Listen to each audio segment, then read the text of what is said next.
Salut tout le monde, j'espère que vous allez bien et soyez les bienvenus à la croisée des chemins. Moi en tout cas, je vous cache que c'est pas la grande forme. Là je viens de passer 2 jours au plumard avec 39 de fièvre. Bon, voilà, petite fatigue de fin de saison à mon avis, après avoir fait des plus de 100 heures la semaine pendant quelques semaines. Visiblement il y avait besoin de prendre un peu de repos, mais bon, c'est pas très grave. Une journée... Pardon.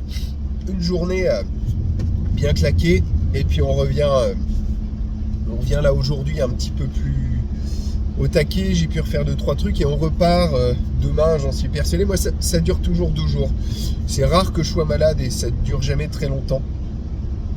Juste voilà, sûrement une bonne grosse fatigue et un petit virus qui passe par là et qui se dit « Ah tiens, toi t'es fatigué, ah, t'as vu la gueule de ton système immunitaire, allez bouge pas, je vais venir te booster ça. » Merci maladie. Bref, c'est pas pour ça que je faisais une vidéo. Il vient d'arriver un petit truc et ça m'inspirait une réflexion sur notre société. Moi, il m'en faut peu. Les événements me font beaucoup réfléchir. On devait recevoir pour ce week-end un groupe de pompiers dont je tairai l'endroit d'où ils viennent. Mais donc déjà les mecs arrivent. Il devait passer 3 nuits. Les mecs arrivent, oh là là, dis donc, il fait pas beau chez vous, alors que chez nous il fait beau. Et puis moi comme j'étais au plumard, c'est Adeline qui les a accueillis et ils ont été odieux, genre hey, t'as vu on est des bonhommes, t'as vu on est des pompiers. Oui. Ces pompiers sont repartis 2-3 heures après.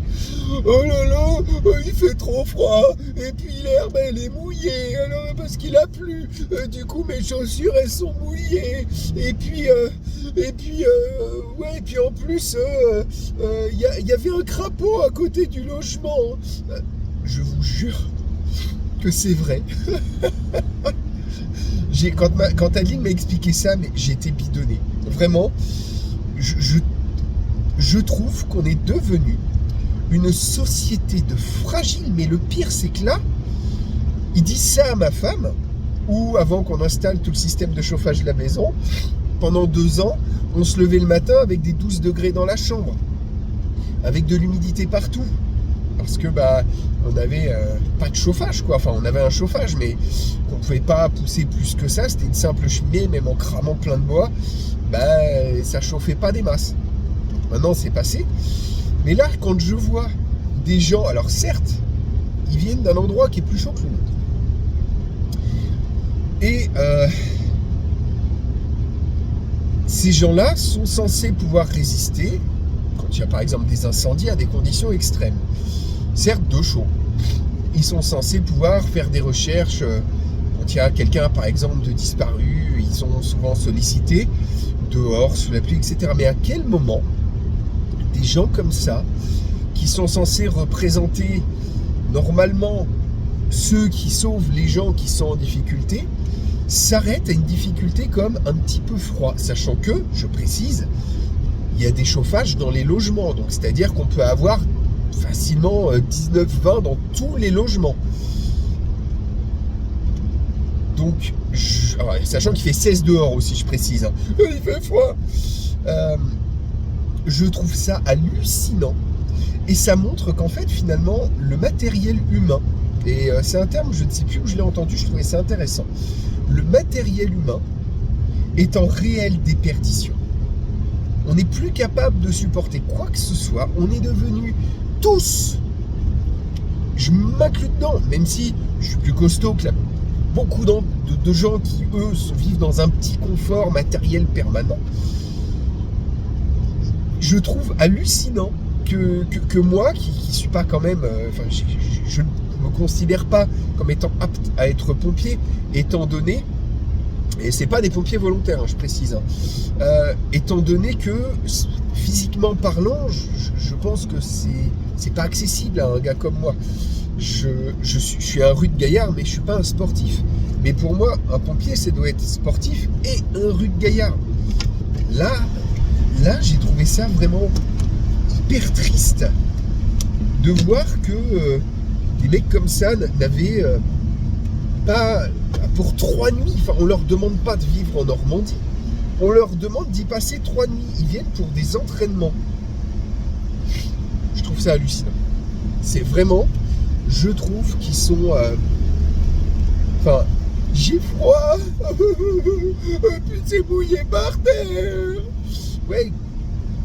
À un moment, oui, et chez nous c'est vert, chez nous ça, l'herbe ne crame pas, chez nous il n'y a pas d'incendie de forêt. Ben oui, mais à un moment, non mais à quel moment des mecs comme ça ont ce genre de réaction? Alors moi ça m'a beaucoup fait rire et je m'en fous, c'était déjà payé. Hein.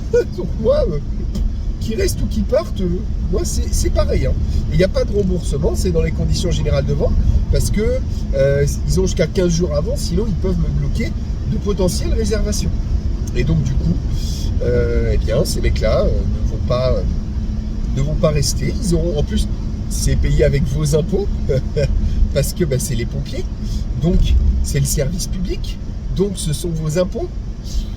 Aïe, aïe, aïe, aïe, aïe, aïe, aïe. Honnêtement, je trouve qu'on régresse. Et pour conclure cette vidéo, je dirais cette phrase très connue: les temps difficiles créent des hommes forts. Les hommes forts amènent la paix. La paix amène des hommes faibles. Les hommes faibles amènent la guerre. La guerre crée des hommes forts. Je pense sincèrement, alors je ne sais pas si c'était dans cet ordre-là, mais je pense sincèrement que l'affaiblissement de l'être humain aujourd'hui n'est qu'un autre signe de l'effondrement de cette société. Je trouve ça très triste. Mais bon, on fera avec. Hein. Portez-vous bien. Ah, il y a les lumières derrière allumées, je n'avais pas vu. Portez-vous bien et à très bientôt à la croisée des chemins. Et si vous avez vu les lumières depuis le début, marquez lumière. Allez, laissez des commentaires, likez, partagez, tout ça. C'est important pour aider la chaîne. Allez, à ciao tout le monde.